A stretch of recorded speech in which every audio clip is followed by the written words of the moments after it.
Trey Lance met with the media to talk about his acquisition by the Cowboys from San Francisco. That conversation obviously, wasn't something I wanted to hear, but that's the reality of the situation, and nothing but respect and gratitude for everyone there and, coaching staff, locker room, obviously athletic training staff, everyone I spent a ton of time with these last few years. But yeah, obviously, it was tough, but for me it was, kind of trying to figure out, what's next and what's going to happen in the future. And when you were told Cowboys, was it surprising? Like, was that a team you were thinking of, or where you might be ending up? I really tried to not, expect anything one way or another, but I can say that when I heard Cowboys, I had a big smile on my face. I was very excited to be here. TJ? He's excited to be in Dallas. Why wouldn't he be? Well, because he'll get maybe the same number of reps he would have gotten in San Francisco.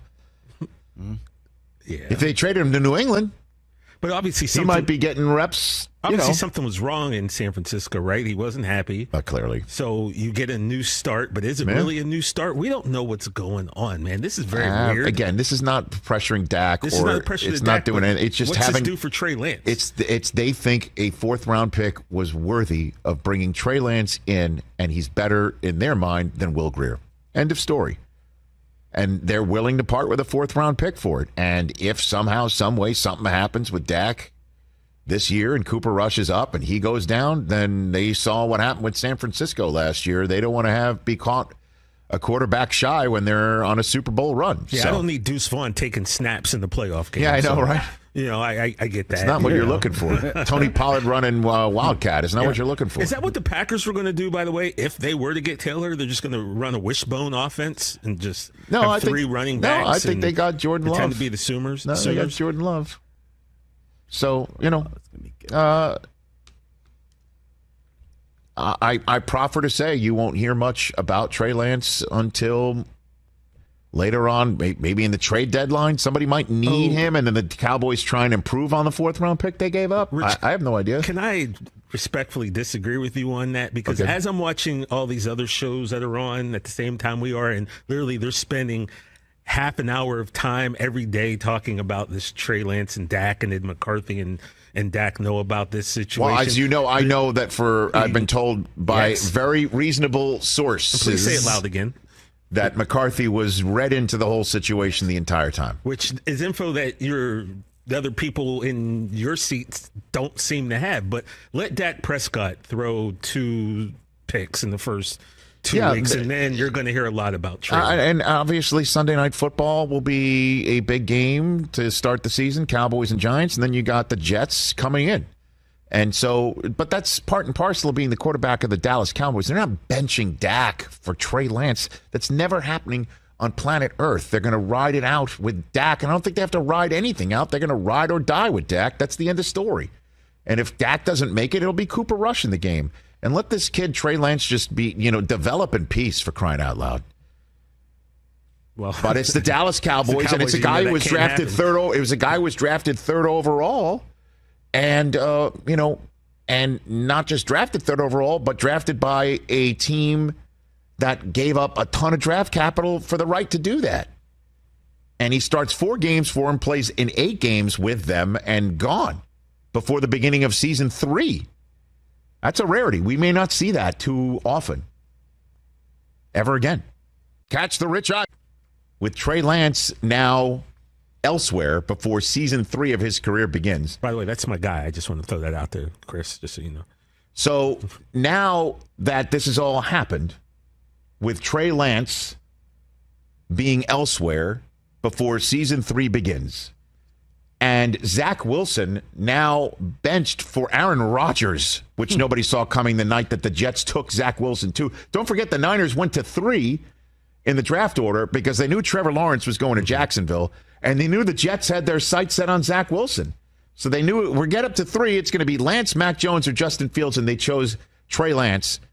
So now that Zach is benched for Aaron Rodgers, I have a redraft of the 2021 National Football League draft, and I give you the top 10 in the form of my first power rankings of the 2023 NFL season. Hit it, please. This is my power rankings. There are many All right, so I've got a redraft of the 2021 NFL Draft. And again, don't think about who everyone has now. Think about what they had then, knowing what these players have become now. Does that make sense to everybody? Perfect. And I also have the original draft order. So the Niners wouldn't have traded up for Trey Lance. Let's put it that way. Okay. By the way, Rich, this is something Chris and I talk about a lot. We love this, so I can't wait Great. to see. I appreciate you saying that. you First up, we're going to go 1 to 10. First on the clock, the Jacksonville Jaguars. They still draft Trevor Lawrence. They know who they have in him. They know it is a quarterback-driven league. They go ahead and still take the kid out of Clemson and make him a Jacksonville Jaguar. And if we go back in time and tell them he is who he is now, they would do it. And they'd also say, wait, we hired Urban Meyer? Next up, number 2 on this list. The New York Jets select Micah freaking Parsons out of Penn State. They take this kid out of Penn State, and you could make the case there would be some table pounding in the Jaguars draft room to take him over Trevor Lawrence. But again, it's a quarterback-driven league, and the 12th overall pick in the draft becomes the 2nd overall pick in the redraft. Number 3 on this list, don't forget, drafting 3rd were the Miami Dolphins, who originally traded out so the Niners could come up. They stay put, and they take Jamar Chase out of LSU. Could you imagine Jamar Chase in this offense right now? Well, I'm imagining it with Jalen Waddle. So Jamar Chase. Still pretty good. Well, you know what I mean? But do they still get Tyreek Maybe if they have Chase? They still do. I don't know. Maybe. But Jamar Chase would be number 3 overall. Number 4 overall, don't forget the Falcons went ahead and took Kyle Pitts in the draft here. I don't believe we're going to get Kyle Pitts anywhere in the top 10 of my power rankings in the redraft. Number 4, the Falcons select Patrick Surtain II. Oh. And they stick him in their secondary. I think this kid is balling out, and Denver knows what they have in him right now. I think the 9th overall pick in the draft is the 4th overall pick in the redraft. And the Falcons go ahead and still don't take a quarterback there in Justin Fields. I was going to say, I thought you were going to say they should have done what they should have done, is take Fields. I understand that, but I don't think, I think that they take this kid. Yeah. Number 5, the Cincinnati Bengals select Jalen Waddle. They take this kid here.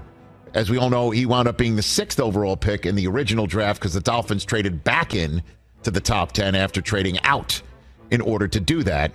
He's number 5 overall. And then number 6 overall, the Philadelphia Eagles take Devontae Smith here. So the 10th overall pick that the Eagles used on Devontae Smith, they use the 6th overall pick on the Heisman Trophy winner right there. 7th overall, the Detroit Lions in this 2021 draft took Penei Sewell. I think they do it again. They go ahead and just take the Oregon Duck and put him in there, and that's all she wrote. He's been terrific. I think the Lions stay put, and it's the only kid that I have redrafted in the same spot. Number 8 overall, the Carolina Panthers, and again, this is 2021, they select Justin Fields. The Panthers take Justin Fields here. The 11th overall pick, Justin Fields goes to Carolina in my redraft. Number 9, Denver, as we all know, took Patrick Surtain. I believe they go ahead and take Creed Humphrey of the Kansas City Chiefs, who lasted all the way to the 63rd overall pick. And this kid, you can make the argument, is the best center in the National Football League. And, man, Mahomes is going to be taking snaps from this kid maybe for the rest of his career. Yeah. I'm telling you, he is so good. And Denver, I mean, what are their offensive line issues are all over the map. So I think they would take Creed Humphrey there and then wrap things up despite having Zeke in the fold. The Dallas Cowboys take Najee Harris and make him a Dallas Cowboy. And I think it was either him at this 10th spot, or you can hit it, Mike Del Tufo, if you want to do that, because it is the usual drill here on the program. I think we need one more. Is to ask all right, we'll get one that more. question from Ocean's 11. And number 11 in this draft, I think the New York Giants would take Amon-Ra St. Brown, the 4th round. Sun God. 112th overall pick. He was 112th overall in the 2021 draft. That's a little too low. And he is dynamite. Maybe the Dallas Cowboys would have taken him over Najee Harris. Maybe. And left Najee for the Giants, who they probably wouldn't have taken. That's probably why I did this. They had Saquon there. They were going to go running back like ever. But when you redraft, it's like, do you put people in positions of how good they are? Needs at the time? I don't know. And that's my 2021 NFL redraft power rankings. Rich notable players left out. Ramondre Stevenson, 4th round pick. He's got 1,600 yards. You'd